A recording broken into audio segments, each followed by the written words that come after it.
السلام عليكم ورحمة الله. هنشوفوا في هذا الفيديو. اليوم غادي نشوف واحد الصحفي الأمريكي شهير في فيديو من قناته الخاصة. I got some bad news for you. Morocco's coming. And when I say this is what Morocco is doing that the United States is not in a major way, Morocco has, obviously having a king, that's what Morocco has. And the U.S. doesn't have that. A lot of countries don't have that. Train and develop players in different age groups. And that's what Morocco's doing. And Morocco's did really well. There were 5 guys on this team that are like currently at the academy to be great footballers. And it's on the women's side too. Full credit. I mean, just smashing Arab world stereotypes. السلام عليكم ورحبا بكم اخوتي المغاربه في هذا الفيديو الجديد. اليوم غادي نشوف واحد الصحفي الامريكي شهير في فيديو من قناته الخاصه. هذا الاعلامي ماشي اي واحد، معروف في امريكا ومتابع التطورات الكرويه العالميه. وفي هذا الفيديو غادي تشوفوا بعينيكم الانبهار ديال بنجاحات الكره المغربيه. قالها بصوت عالي، كاين شي حاجه عند المغرب ما عندناش هنا في امريكا. وتعرفوا شنو هي؟ الملك محمد السادس نصر الله، الملك اللي دار رؤيه بعيده وبنى مشروع كروي مغربي كيضرب به المثل في العالم، من البنيه التحتيه للاكاديميات للتكوين وحتى للاحتراف الخارجي. الاعلام الامريكي بقى مذهول من التخطيط والانضباط اللي وراء هذا النجاح. صدقوني يا مغاربه، الكره المغربيه جايه بقوه، وهذا الشيء غير البدايه. خلينا نشوف الفيديو. I got some bad news for you. Morocco's coming. I made this video about the United States at the U20 World Cup after the U.S. dominated the French U20 national team, but it's time for me to be realistic. The United States is not the most dangerous footballing nation that seems to be on the rise at the moment. I would love to say that it is, but what the United States lacks, Morocco has in an absolutely massive way. And that is the reason that Morocco has won the U20 World Cup. Maybe you fucking missed that, right? It's not like everybody's paying attention to the U20 World Cup all over the place, but the Moroccan national team has become the second African nation, I want to say in recent memory, and now Morocco, right? So they are actually the second African team ever to win the U20 World Cup. There has never been a CONCACAF team, so shout out. There's also never been an Asian team, so it's very clear who the 2 worst continents are. Glad to be a part of that experience. Fortunately for Asia, they're hosting the next one. Apparently it's a joint Azerbaijan-Uzbekistan little hosting going on there. But I don't want to get too distracted because Morocco won the tournament. They ran an absolute gauntlet to get there. They beat the U.S. They also beat France, the team that the U.S. dominated this in order to get to this final. I forget who they beat in the kind of the rounds before that, but who was their round of 16 opponent? That's my question. South Korea. All right, decent team, whatever. But this kind of culminates the rise of the Moroccan national team, which started basically in 2008-2009 when my absolute G, King Mohammed VI, decided to start investing in football as a way to provide kind of cultural, social, and economic stimulation to the country. And when I say this is what Morocco is doing that the United States is not in a major way, Morocco has, obviously having a king helps, and the U.S., kind of threw a lot of tea in the harbor to make sure that wouldn't happen, but to each their own. You don't need a king to have a centralized approach or a centralized drive to developing the grassroots game. That's what Morocco has. And the U.S. doesn't have that. A lot of countries don't have that. Obvious. You build fields everywhere. Public access fields that are good. It doesn't cost that much money when you're talking about governments or federations. Morocco built 7,000 of them, according to the BBC. 7,000 amateur pitches across the country. Regional training centers, right? And emphasized training local coaches. The first thing everybody talked about, I kind of skipped steps in this. We went straight from they won to me talking about how they've pulled this off. But Morocco winning the U20 World Cup is a result of what they're doing. Now, I won't pretend they were the better team than Argentina. Argentina was better than them, but Morocco defended well, countered effectively, and let's be perfectly honest, 20 years ago, Moroccan football was a backwater that had barely ever participated in a World Cup. Now they're one of 3 nations ever from outside Europe and South America to make a World Cup semifinal, ever. And now they have won a U20 World Cup, becoming just the second nation outside of Europe or South America to do so after Ghana in 2009, and that team was obviously special. Outside of a Luis Suarez handball, they probably would have made a World Cup semifinal too, right? But that Ghanaian team and the nation just wasn't able to maintain that momentum because it didn't have the infrastructure to do so. Morocco does. Morocco absolutely does.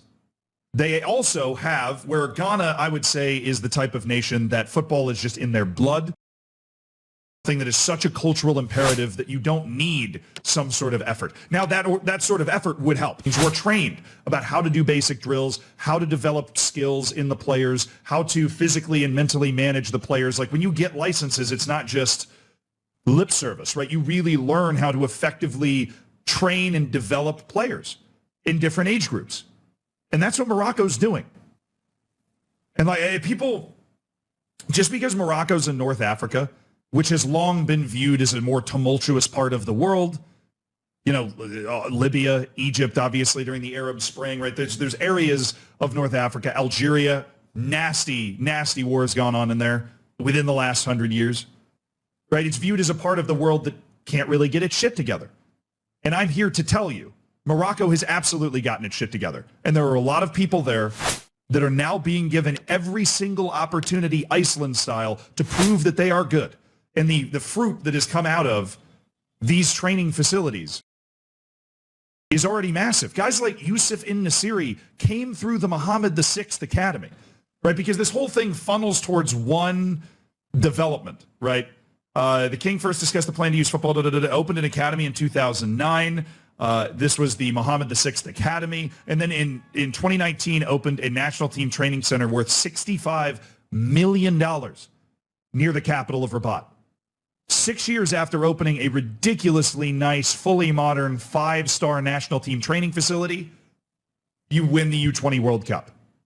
15 years after making this kind of investment and giving your people the opportunity to play, whether it's the federation, whether it's the legislature, whether it's my boy King Mohammed VI, that kind of investment produces great players that then can go play in Europe, that can then go through and get to the World Cup semifinal and can go win the U20 World Cup. Because this is not a small achievement. Like, getting a win in the U20 World Cup is one thing. The U.S. beating France, you go, oh, okay. But you see the types of teams that actually win this event. They're only the best teams in the world, right? Maybe it's gotten a little more random recently with Serbia, Ukraine, Morocco. But even you throw Uruguay in there. I mean, Uruguay consistently for an incredibly long time has produced very talented players. That is a nation. Here's the way I like to look at it. If that country produced the best player in the world, would you be stunned? Really, 4 countries that have ever won this tournament, that I would be stunned by that. Ghana, Serbia, Ukraine, and Morocco. Those are the only 4. That's a really, really significant, impressive accomplishment that they've managed to pull off here. Obviously, some of the biggest nations can't send some of their players to the U20 World Cup because it's not in an official international window. But I think that's a dumb qualifier. Because the U20 level, there's so much more variance. You don't know how good these different players are. To a certain extent, they're more unproven. They're less consistent. They're, all these different variables that go into it. What matters is just the general level of your nation on a football pitch. If you just grab, not the 25 best, but 25 of your top level U20 footballers from somewhere and put them on a field, how the hell are they going to do? And Morocco's did really well. There were 5 guys on this team that are like currently at the academy, as far as I understand it, on the team of 25 or 26 or whatever it is. Morocco has reached this level. They are a bona fide, in my opinion, top 15 national team in the world. They're pushing to try and be maybe a top 10 national team in the world. I don't really see a world where they're going to get significantly worse. I know those are famous last words. If it can happen to Germany or Italy, it can happen to anybody. But there is a real concerted effort going on here. And it's not just effort, they're doing it the right way.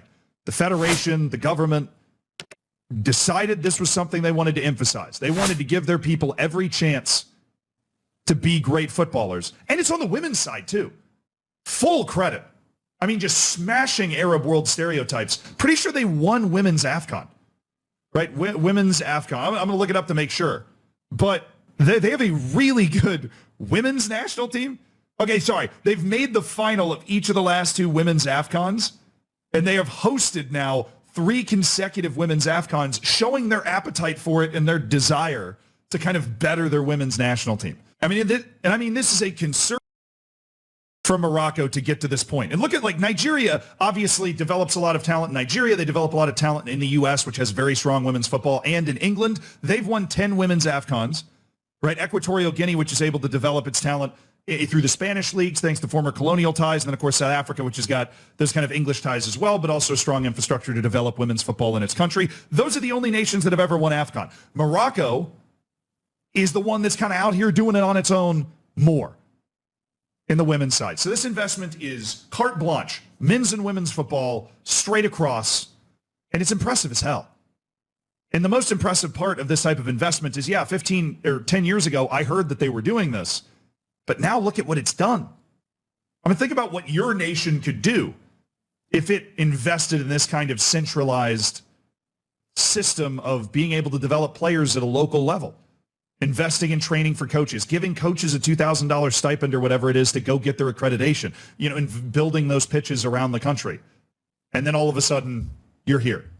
I wish more countries would do something like this. I clearly think it's awesome.